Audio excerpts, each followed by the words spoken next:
அனைவருக்கும் வணக்கம். சேரன் டிஎன்பிஎஸ்சி பயிற்சி மையத்தின் சார்பாக அனைவரையும் வரவேற்பதில் மிக்க மகிழ்ச்சி அடைகின்றேன்.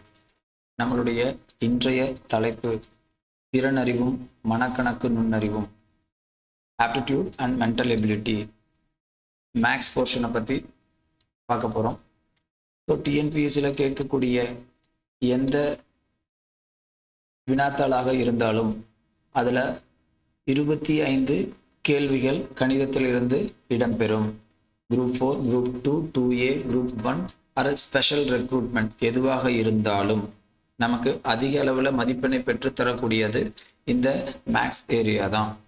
இது அவ்வளோ ஈஸியாகவும் கிடைச்சிடாது. இதற்காக கொஞ்சம் கடின உழைப்பு போட வேண்டியது இருக்கும். கணிதத்தை பொறுத்த வரைக்கும் அதனுடைய முழு அறிவை நீங்கள் அடையணும் அப்படின்னு நினச்சிங்கன்னா ஒரு கடின உழைப்புடன் கூடிய ஒரு ஸ்மார்ட்னஸ் உங்களுக்கு தேவை. அப்போ இருந்தால் மட்டும்தான் இது சாத்தியம். நம்மளுடைய பயிற்சி மையத்தின் சிறப்பே அதுதான்.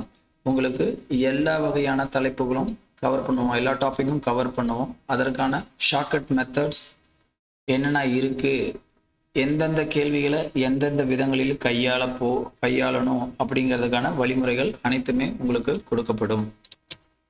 இது வரைக்கும் டிஎன்பிஎஸ்சி தேர்வுகளில் எந்தெந்த தலைப்புகள்லேருந்து கேட்கப்பட்டிருக்கு அப்படிங்கிறத பற்றி நம்ம பார்ப்போம். இதுதான் அந்த தலைப்புகள். இந்த அவங்க கேட்கக்கூடிய கேள்விகள் எல்லாமே இந்த தலைப்புக்குள்ளே தான் வரும். இதை மீறி மோஸ்ட்லி எதுவும் கேட்கறது இல்லை. பார்த்தீங்கன்னா 14 வகையான தலைப்புகள் நான் உங்களுக்கு கொடுத்துருக்கேன். ஒன்று எண்ணியல், ஃபர்ஸ்ட் டாபிக். இது ஒரு வாஸ்ட் டாபிக். இதில் பார்த்தீங்கன்னா உட்தலைப்புகள் நிறையா இருக்குது. பார்த்தீங்கன்னா சுருக்குதல், சிம்பிளிஃபிகேஷன், அதாவது எண்களின் வகைகள் என்ன.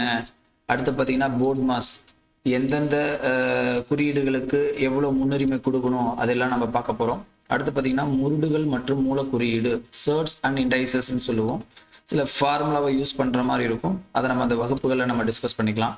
அடுத்து பார்த்தீங்கன்னா வர்க்க எண்கள் மற்றும் கன எண்கள், square numbers and cube numbers. Better வகுப்பு தொடங்குறதுக்கு முன்னாடியே 1000க்கு இருக்கக்கூடிய அனைத்து வர்க்க எண்கள் மற்றும் கன எண்களை மனப்பாடம் செஞ்சுக்கோங்க. நம்பரை பார்க்கும் போதே அது வர்க்க எண்ணா கன எண்ணா அப்படின்னு கண்டுபிடிக்கிற அளவுக்கு நம்ம தெரிஞ்சு வச்சுக்கணும். அடுத்து பார்த்தீங்கன்னா கூட்டுத்தொடர் வரிசை, பெருக்கு தொடர் வரிசைன்னு சொல்லுவோம். Arithmetic progression and geometric progression. இதோட உங்களுக்கு இசைவு தொடர் வரிசைன்னு இன்னொன்று இருக்குது. அதுவும் நம்ம ஆட் பண்ணி நம்ம அதை வகுப்பில் பார்க்கலாம். சில கேள்வித்தாள்களில் பார்த்தீங்கன்னா அல்ஜிப்ரா கேள்விகள் கேட்டிருக்காங்க. ஸோ அல்ஜிப்ராவும் நம்ம பார்ப்போம். அடுத்து பார்த்தீங்கன்னா மீசிமா மற்றும் மீப்போவா, எல்சிஎம் அண்ட் ஹெச்சிஎஃப். அடுத்து பார்த்தீங்கன்னா சராசரி, ஆவரேஜ், விகிதம் மற்றும் சரிவிகிதம். உங்களுக்கு ஷார்ட்கட் மெத்தடில் இந்த டாபிக் ரொம்ப யூஸ்ஃபுல்லாக இருக்கும். சதவீதம், பர்சன்டேஜ். அடுத்து பார்த்தீங்கன்னா லாபம், நஷ்டம், தள்ளுபடி, ப்ராஃபிட், லாஸ் அண்ட் டிஸ்கவுண்ட். தனி வட்டி மற்றும் கூட்டு வட்டி. அதிக அளவில் கேள்விகள் இந்த டாப்பிக்லேருந்து இடம்பெறுது. வயது கணக்குகள், ப்ராப்ளம்ஸ் ஆன் ஏஜ். அடுத்து பார்த்தீங்கன்னா நேரம் மற்றும் வேலை, டைம் அண்ட் ஒர்க். பரப்பளவு மற்றும் கன அளவு, ஏரியா அண்ட் வால்யூம். புள்ளியியல், ஸ்டாட்டிஸ்டிக்ஸ், நிகழ்தகவு, ப்ராபபிலிட்டி. வேகம் மற்றும் தொலைவு, ஸ்பீட் அண்ட் டிஸ்டன்ஸ். அடுத்து பார்த்தீங்கன்னா லாஸ்ட்டாக காரணவியல், ரீசனிங்னு சொல்லுவோம். ரீசனிங்கில் பொறுத்த வரைக்கும் 2 வகையான ரீசனிங் சொல்லுவோம். One is verbal reasoning, second one is நான் வெர்பல் ரீசனிங். வெர்பல் ரீசனிங்னா என்ன, கேள்விகளாகவே கொடுத்துட்டு உங்களுக்கு ஆன்சர் பண்ண சொல்லுவாங்க, வார்த்தைகளால் இருக்கும்.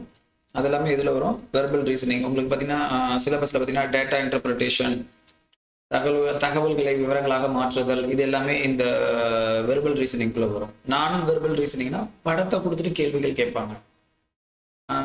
பகடைகள், ஒரு படத்தை கொடுத்துட்டு இதில் இருக்கக்கூடிய முக்கோணங்களின் எண்ணிக்கை என்ன, ஒரு சேட்டன் லாஜிக்கில் இந்த பிக்சர் இப்படி போனது அப்படின்னா அடுத்த படம் எப்படி வரும், இது போல கேள்விகள் கேட்பாங்க. அதுதான் நான் வெர்பல் ரீசனிங்.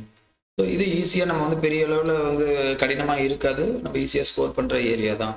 ஸோ இங்கே நம்ம இந்த டாபிக் கொடுத்ததில் பார்த்தீங்கன்னா 2 வகையான வண்ணங்களில் 2 கலர்ஸில் கொடுத்துருக்கேன். One is dark green.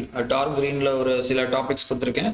Light green R பேல் எல்லோவில் ஒரு டாபிக்லாம் கொடுத்துருக்கேன். காரணம் என்ன அப்படின்னா இந்த கரும்பச்சை நிறத்தில் இருக்கக்கூடிய இந்த தலைப்புகள் எல்லாமே டிஎன்பிஎஸ்சி சிலபஸில் இருக்கக்கூடிய தலைப்புகள். அதாவது ஒரு தேர்வு அப்படின்னா என்னென்ன தலைப்புகள் கேட்கப்படும் அப்படின்னு அவங்க ஒரு சிலபஸ் கொடுத்துருப்பாங்க. அதில் போயிட்டு நீங்கள் பார்த்தீங்க அப்படின்னா இந்த டாபிக் எல்லாமே அதில் இருக்கும். இந்த லைட் கிரீன் கலர்ல இருக்கிற டாபிக்ஸ்லாம் அதுல இருக்காது, ஆனா கேட்க மாட்டாங்க அப்படின்னு நம்ம சொல்ல முடியாது. பாத்தீங்கன்னா நம்மளுடைய ப்ரீவியஸ் இயர் கொஸ்டின் பேப்பர் எல்லாம் எடுத்து பாத்தீங்கன்னா இந்த டாபிக்ல இருந்து அவங்க கேள்விகள் கேட்டிருக்காங்க. அதனால நாம இந்த டாபிக்கையும் நம்ம வந்து கவர் பண்ணி தான் ஆகணும். அடுத்து பாத்தீங்கன்னா ஒரு டாபிக்கும் இன்னொரு டாபிக்கும் ஒரு செயின் லிங்க், ஒரு இன்டர்லிங்க் இருக்கும். ஸோ ஒரு டாபிக் போறதுக்கு முன்னாடி அதுக்கு முன்னாடி வேற ஒரு டாபிக் படிச்சிருந்தாதான் அந்த டாபிக் நம்ம முழுமையா நம்ம வந்து ஒர்க் அவுட் பண்ண முடியும் அப்படிங்கிற ஒரு சூழ்நிலை இருக்கும். அதனால நம்ம ஒரு ஒரு ஒரு ஆர்டரை ஃபாலோ பண்ற மாதிரி இருக்கும். எந்த ஆர்டர்னு நீங்க கன்ஃபியூஸ் பண்ணிக்க வேண்டாம். நம்மளுடைய தலைப்புகளுக்கு அவ்வப்போது உங்களுக்கு வந்து வீடியோ வந்து அப்லோட் பண்ணுவாங்க. நாங்கள் உங்களுக்கு அந்த வீடியோ கொடுக்குறதே அது ஒரு வகையான ஆர்டரில் தான் கொடுப்போம். ஸோ நீங்கள் என்ன பண்ணுறீங்கன்னா, நாங்கள் எந்த ஆர்டரில் அப்லோட் பண்ணுறோமோ அதே ஆர்டரில் நீங்கள் ஃபாலோ பண்ணிக்கோங்க. ஓகே, அடுத்து வெற்றி என்பது ஒரு தற்செயலானது அல்ல.